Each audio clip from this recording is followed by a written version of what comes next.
nature of the eternal fire. I hate you too, fat girl. Another drifter in from Temeria.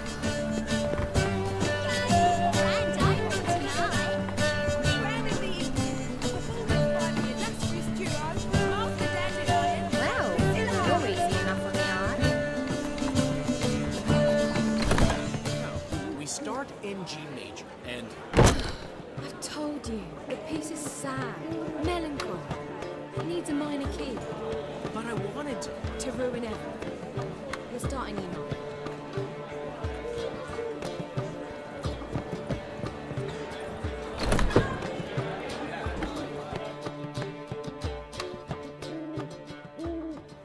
Well, well. See, the crew's been hard at work. Not bad.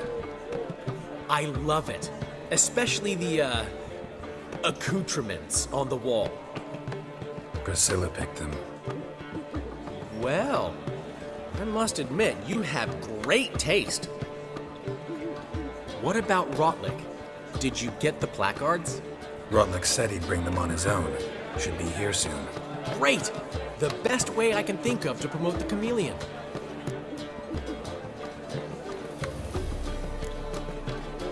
What about choreography? Prepared anything special for the opening? We haven't. But Polly has. She's priceless. Came in and brought the girls in line before I could say knickers. Premier will have the audience on their feet, on their knees, both at the same time. Never mentioned wanting to change the name. Rosemary and Thyme wasn't all bad. But it conjured images of Temerian cuisine served by waitresses in peasant garb. Chameleon's a lot better for a cabaret, apart from which it emphasizes that the place has undergone a transformation. Just a better ring to it all round. Guess everything's ready. So when's the opening? Soon. We start our dress rehearsal in an hour. I just need to nip back home for my dress.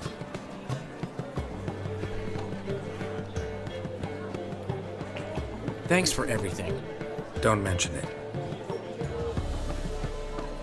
Seems my cabaret dreams are about to come true. So, around to celebrate? I'm buying. Why not? That's my boy. The foreman mentioned he saw you and Priscilla talking. He's all right. And she say anything about me?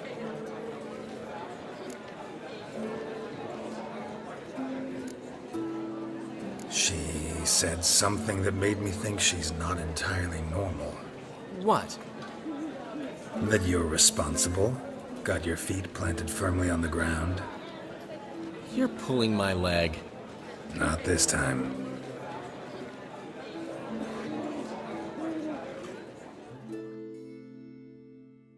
One thing's eating me. How do you manage to get the loan from Sophronia? Oh, wasn't easy.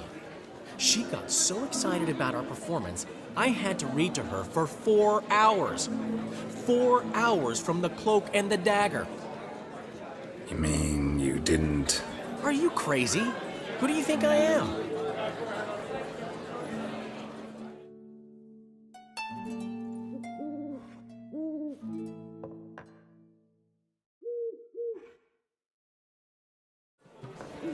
She's late, of course. She knew how important this night was to me. Of course she did. Probably just making herself gorgeous. Takes time. So it's true. A woman's vanity knows no bounds. Master Dandelion! Priscilla, she's... What? Speak, man. She's badly, been attacked. They took her to Vulmerius Hospital. Attacked? She's hurt? Geralt, come with me, please. Of course. Let's go.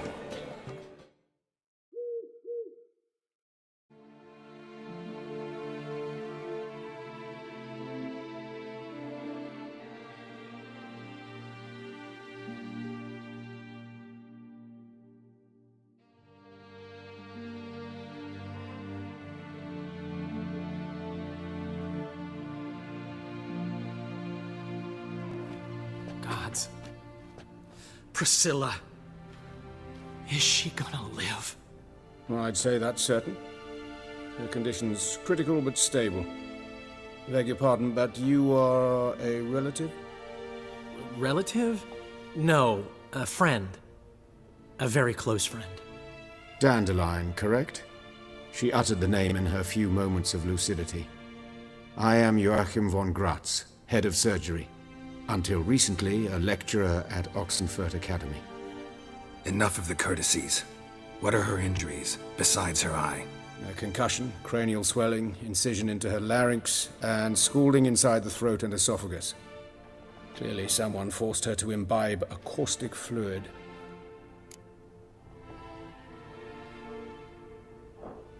So this was no ordinary attack, no robbery. Clearly not. It was the act of a demented mind, and not its first. How can you know that? I've seen wounds like this. They're not the kind one would forget, don't you agree? In fact, just this week, a corpse turned up in the morgue with similar injuries. And no heart. No heart? You mean that might have happened to Priscilla? Is someone looking into this? This is Novigrad. Only the innocent burn here. Geralt, I know I owe you 100 times over, but I need to ask you another favor. Find the bastard who did this. Find him. And kill him. Don't need any convincing.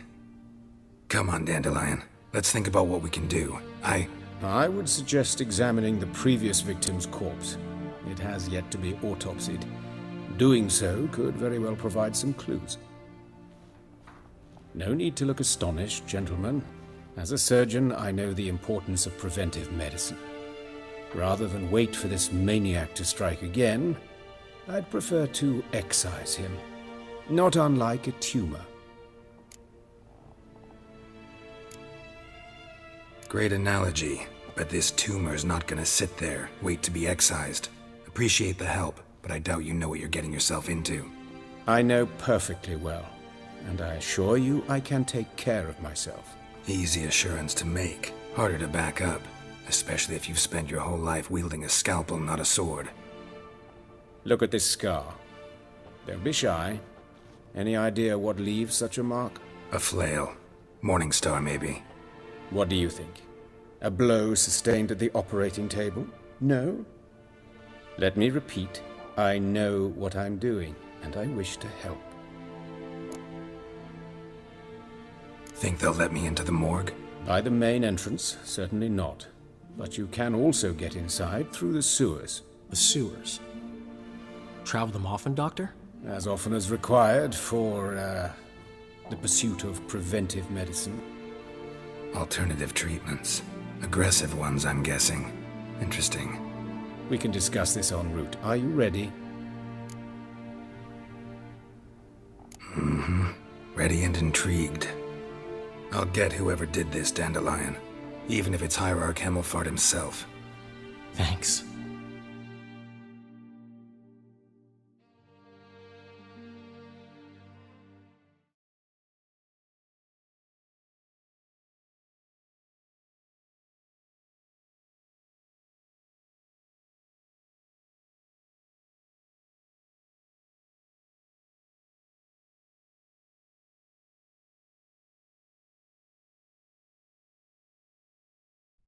You lead.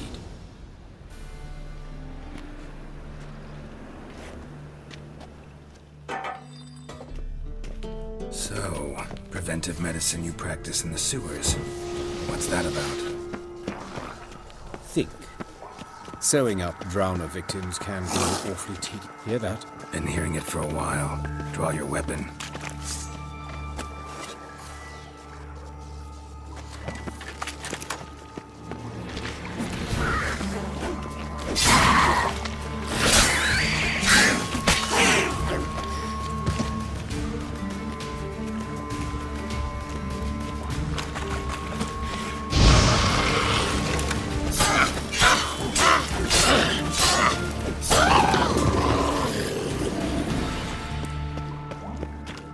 But of course. Yes?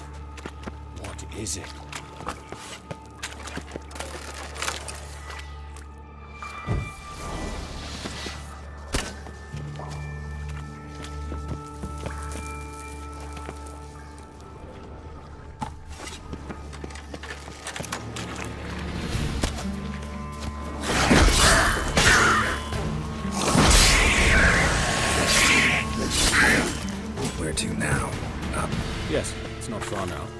Ursula, how's it look? Give it to me straight, no sugarcoating. Her wounds will heal, but it's her voice that concerns me. Surely you understand what a terrible blow that would be to a Trobritz. Enough to strip her of the will to live. Any remedy for that? I fear only your friend Dandelion can be of help on that count.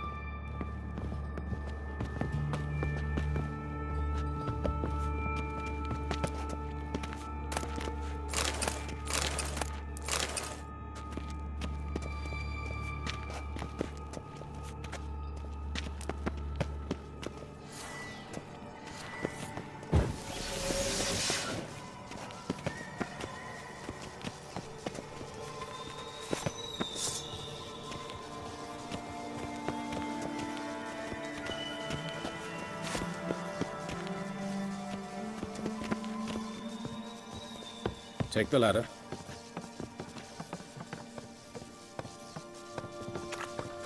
This is the place. Come, the quicker we take care of this, the better. Why? Got somewhere to be? Someone might disturb us. The coroner, for example. Or Reverend Nathaniel Pastodi. Very well. We seek the corpse of a dwarven woodcarver. Human. Wrong body type.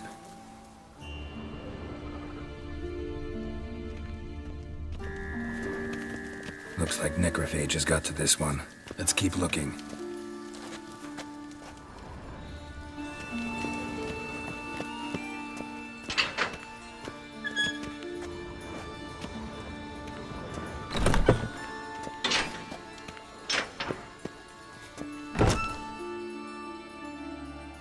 Calluses on the fingers, sawdust in the beard, clothes sticky with sap. Must be our dwarf. Excellent. I trust you don't grow weak in the knees at the sight of blood. Not a bit. Start the autopsy. Where? Let's look at his head. Hair smells like it's burnt, like he was in a fire. Notice anything else? That his eyes have been scooped out, for instance? Those burn marks I see in his eye sockets. Yes. And some grey dust. Ash, it seems. Very fine. Murderer gouged out his eyes, then put burning coals in the sockets. So it seems. Looking at the wounds, it appears our woodcarver was still alive when it happened.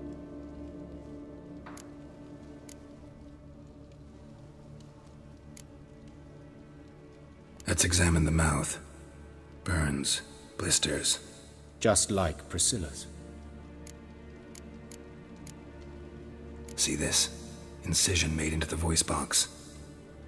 Indeed, so thin as to be nearly unnoticeable. A small, extremely sharp instrument. Scalpel. But why?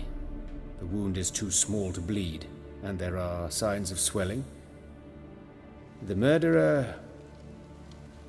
I believe he performed a tracheotomy, so the victim wouldn't die too soon.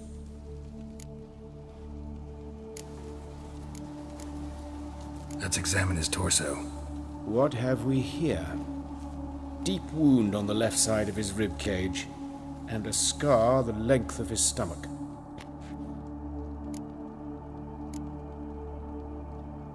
Let's examine the chest wound. Yeah, heart carved out, wound cauterized. Wait a minute, there's something else.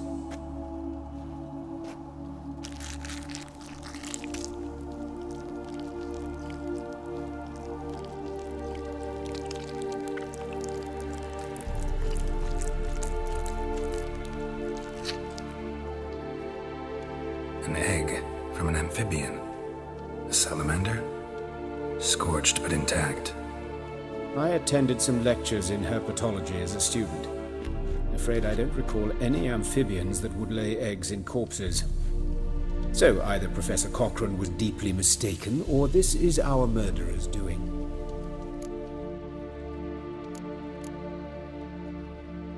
Look at the scar. Wounds long and thin. An incision. But the edges are ragged. Means nothing. Look, no swelling, no bruises. An old injury, perhaps an accident in the workplace. Open the abdominal cavity. Due warning, it will stink of rot.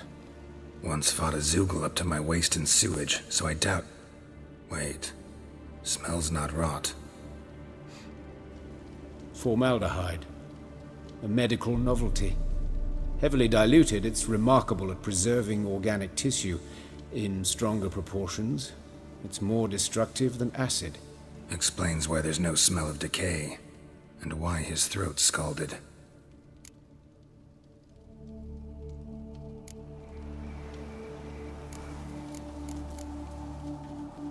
Look at his hands.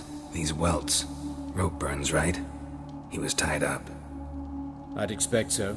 No one could sit through such torture unless bound. Speaking from experience? Yes, that of a victim. Spent a year in the dungeons of Tretogor. Long story. Some other time, maybe. See the callus? Our dwarf wore a ring, but someone took it off him. See anything interesting on his legs? His right foot. The ankle swollen, toenails broken. He clearly kicked something very hard, right before he kicked the bucket. Doesn't strike me as the right time for jokes. Apologies. We surgeons, we've a different sensibility. And a different sense of humor.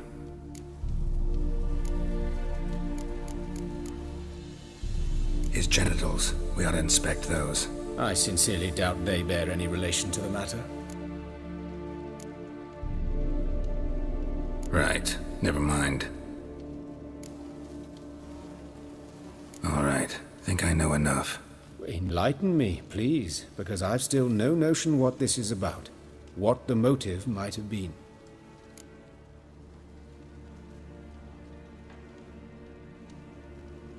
It's some kind of sick ritual. You saw it. Burns in the eye sockets, cavity where the heart should be, scalding liquid, all centering on warmth, heat, fire. A fire eternal. It's a lead worth following. Any idea what his name was? Fabian Meyer. And I'm Hubert Reich, the coroner. I've come to perform the autopsy, but I see you've done it for me, Joachim. As always, you interfere where you're neither needed nor wanted, drag others into trouble in the process. Who is this? A student. Lifelong learner. Got a couple questions for you. Very well, speak. But be quick. Reverend Nathaniel has come by for an inspection. He'll be here shortly. You old friends? Hubert taught me the rudiments of medicine long ago. And not very well. You've still not mastered certain basic principles. For example, that a doctor's role is to treat the ill, not save the world. You've not changed a bit. A compliment? No, a statement of fact. 30 years, and you've not changed a bit. Woodcarver's body. Where was it found? It's important. Plan to investigate? Exciting. He died in his workshop south of the Market Square, just beside the gate to Far Corners. That poor Trebyrans was attacked there. City's abuzz about it. But the woodcarver, Eustace the corpse collector, brought us the body. You should speak to him. Saw him just around the corner near... Oh, greetings, Your Reverence. Who are these people? I believe I made it clear no one's to be allowed in under any circumstances. You did, but they're friends of the deceased. Here to collect the body. Out of the question. Show them out at once. As Your Reverence wishes. Gentlemen, follow me. You shall leave via another route. Why'd you cover for us? I was covering my own arse. If Reverend Nathaniel had learned someone had entered the morgue, then cut open a corpse without his permission, I'd be in deep trouble. But you didn't give that a thought, did you, Joachim? As ever. Well, while I don't approve of your willfulness, I also wish to see this murderer hang. So, should I learn anything new related to this case, I will let you know. Thank you.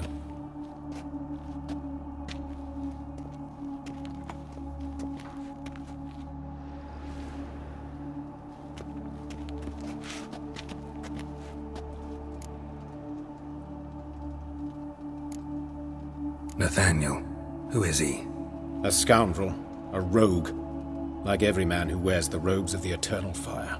Most are scoundrels before they ever put on the robes. True in his case as well.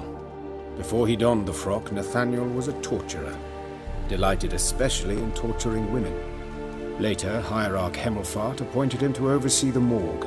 He deals with the temple guard, supervises cremations, conducts funeral masses in the temple on the Isle, and so forth. Dream job. Might have told me you know the coroner. We could have skipped the trip through the sewers. I know him, thus I avoid him. I've said enough on the subject. Don't aim to press you. Thank you. I've nothing to hide. It's just an old wound, unhealed as yet. What will you do now? Plenty of leads. Woodcarver's workshop, the corpse collector who found him, alley where Priscilla was attacked. Got work to do. As do I. At the hospital. I must return there. But I shall keep my fingers crossed. And I'll keep my eye on you.